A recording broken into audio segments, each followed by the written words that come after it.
વડોદરાના JP road police સ્ટેશનનો મોટી સંખ્યામાં લોકોએ ઘેરાવ કર્યો.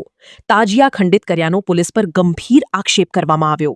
લોકોએ જવાબદાર પોલીસકર્મીઓ સામે ફરિયાદ નોંધવાની માંગ કરી. ઘટનાની જાણ થતાં પોલીસ વિભાગના ઉચ્ચ અધિકારીઓ સ્થળ પર દોડી આવ્યા. પોલીસ સ્ટેશન બહાર થોડા સમય માટે તંગદિલીનો માહોલ સર્જાયો. પોલીસે લોકો સાથે વાતચીત કરીને સ્થિતિ કાબૂમાં લીધી. આ મામલે પોલીસ દ્વારા ફરિયાદ નોંધવાની કાર્યવાહી હાથ ધરાઈ. ઘટનાની વધુ તપાસ શરૂ કરવામાં આવી છે. અમે લોકો તાજિયા કાઢ્યા હતા. 10-10 વાગ્યાનો ટાઈમ હતો. અમે લોકો અમારું પહેલો તાજિયો હતો. અમે લોકો ગોલ ફરાઈને પાછું પરત અમે લોકો બેસિક સ્કૂલ પાસે પહોંચ્યા હતા.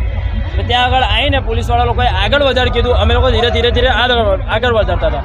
એ દરમિયાને 3 સિવિલ ડ્રેસમાં પોલીસવાળા હતા. એ લોકો આવીને સીધું ડ્રાઈવરના ઉપર દંડો માર્યો અને એવું કીધું કે ભાઈ તું ગાડી આગળ લઈ લે અથવા તું બંધ કરી દે ડીજે. તો અમે લોકો એવું કીધું કે ભાઈ અમારું ડીજે છે, અમારી મરજી, અમે બંધ કરીએ ના કરીએ અમારી ઉપર છે. તે કે બંધ કરવું હોય તો પછી હવે નહીં વાગે, જે વાગશે તો ડીજે જમા થઈ જશે અને બારી નાખીશું અમે લોકો. એ બાબતના લીધે અમે લોકો અમારું તાજિયો લઈને કૃષ્ણનગરનું જેપી રોડ પોલીસ સ્ટેશન આવી ગયા હતા. એ દરમિયાને બધી બહુ ભીડ થઈ ગઈ ને ત્યારે બી એ લોકો 3 જ સિવિલ ડ્રેસવાળા આવીને બધાને ગાર બોલવા માંડ્યા અને મારવા માંડ્યા હતા.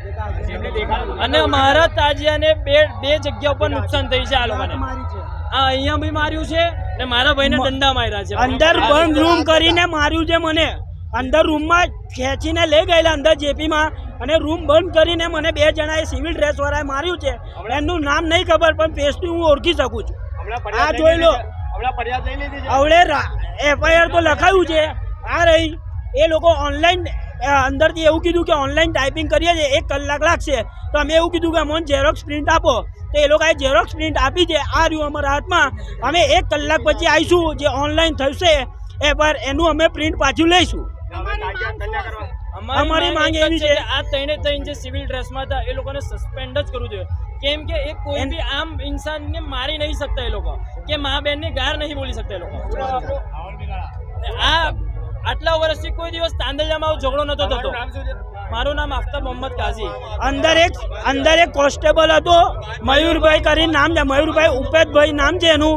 એ મને ધમકી આલતો હતો કે મા બેનની ગાડી નાની મને ધમકી આલતો હતો. મને કે આ રહ્યું બેચ તારથી જે તૂટતું એ તોડી લે એવું મને શબ્દ વાપરીને કીધું છે અંદર રૂમમાં.